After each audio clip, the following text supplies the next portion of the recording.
E porque hoje é a segunda-feira, fazemos a habitual análise técnica com o Luís Correia Tavares. Luís, muito boa tarde. Hoje começamos por talvez o principal índice europeu, o DAX alemão. O que é que nos tens a dizer? Pois que o DAX desenvolve uma figura técnica, figura esta que será de continuidade da tendência de fundo que é altista. No entanto, é uma figura que eu vou destacar que, pelo simples facto de ter 2 anos de duração, não tem uma fiabilidade a 100%, porque estas figuras deverão ter como máximo período temporal de 3 meses. No entanto, ela está cá e há que tomar isso em linha de conta. O que é que o DAX faz na última semana? Isto é um gráfico semanal e diz-nos que há aqui alguma incerteza e estará à espera de uma desculpa, de uma notícia, de algum dado ou de alguma ação por parte dos políticos europeus para que perfure esta parte alta ao nível dos 7.085 pontos.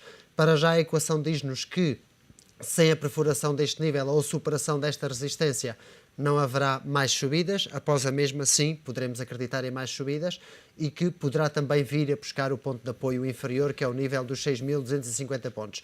Enquanto o FTSE estiver dentro deste percurso, deste triângulo, estamos em terra de ninguém e não há decisões a tomar, é aquela que é a minha sugestão. Portanto, posições altistas só para aqueles que acreditem na superação deste nível superior e na figura que aqui existe, e para posições baixistas a perda do nível inferior também para a figura que aqui existe. Portanto, no que respeita ao DAX, é aquilo que falavas da espera de decisões, e temos de resto acompanhado e com expectativa por decisões, nomeadamente do Banco Central Europeu, na próxima quinta-feira. Para os telespectadores nacionais, não poderíamos passar sem falar do nosso PSI 20. O PSI 20 parece estar alheio àquilo que se passa na Europa, ao contrário daquilo que consta e aquilo que é a economia real, porque aquilo que faz é uma figura conhecida como duplo fundo, onde com o fecho do dia de hoje confirma, portanto, a superação da parte alta desta mesma figura e, digamos assim, o fechar de um gap que desenvolveu a meados de maio,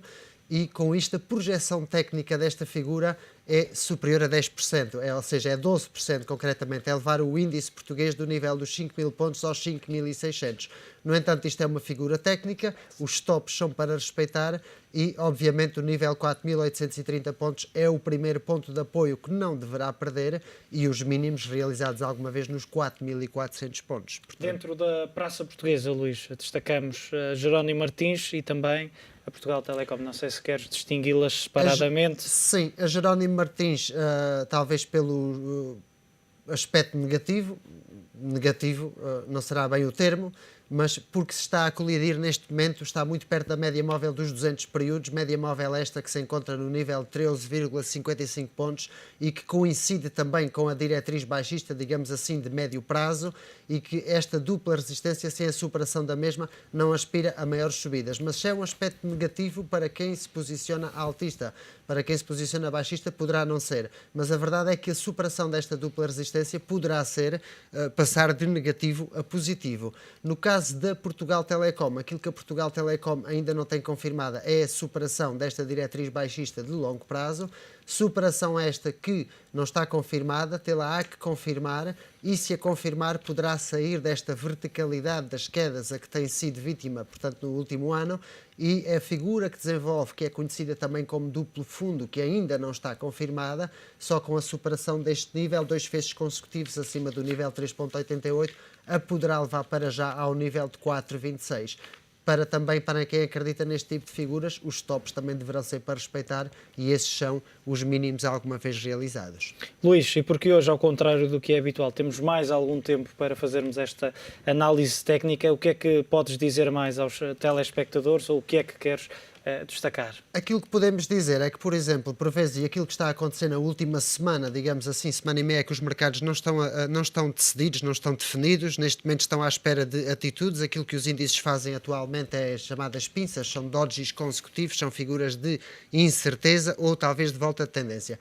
A verdade é que de volta de tendência não demonstra sê-lo, porque o SP500 negociou este ano o maior volume neste mês de agosto em termos de ações chamadas todas no SP500, não em termos de contratos futuros. ativos. Mas quando não há tendência nos ativos, há noutros. E o mercado de divisas é o melhor mercado para isso, porque negocia 4 trilhões de dólares diariamente, mais do que o Wall Street num só mês. Portanto, e para termos ideia, se fizermos uma pesquisa aos pares de divisas, encontramos, por exemplo, o dólar australiano versus franco suíço, que demonstra aqui uma figura técnica conhecida como 3 corvos negros.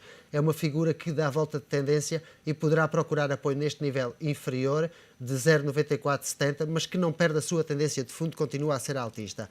Também com o dólar australiano, mas neste caso o euro versus dólar australiano, é uma figura contrária aos 3 corvos negros, que é conhecida como 3 soldados brancos.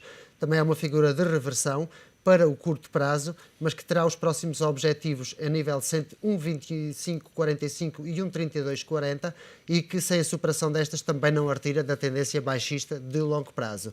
No caso do euro-dólar, mencionar que perante as decisões que vamos ter na quinta-feira do Banco Central Europeu, neste momento para-se com uma resistência muito importante, entre o nível 1,2570 e 1,2680, sem a superação deste não saímos da tendência baixista de médio prazo e o nível 1,3340 seria já de longo prazo. No entanto, o nível 1,2410 é o nível a respeitar para esta tendência altista de curto prazo. Para finalizar, no que respeita a pares de divisas, aquilo que eu posso dizer é, por exemplo, o par dólar americano versus dólar canadiano. É um par que anda contrário às bolsas, aos índices, principalmente norte-americanos, comporta-se de maneira contrária e quando nós verificarmos se os índices, nomeadamente SP500, Nasdaq 100 e Dow Jones Industrial, superam as resistências com que estão a deparar-se atualmente, uma forma de confirmar se é verdade esse movimento é vermos este suporte 0,9840 a ser perfurado pela parte baixa e perdido por parte deste par.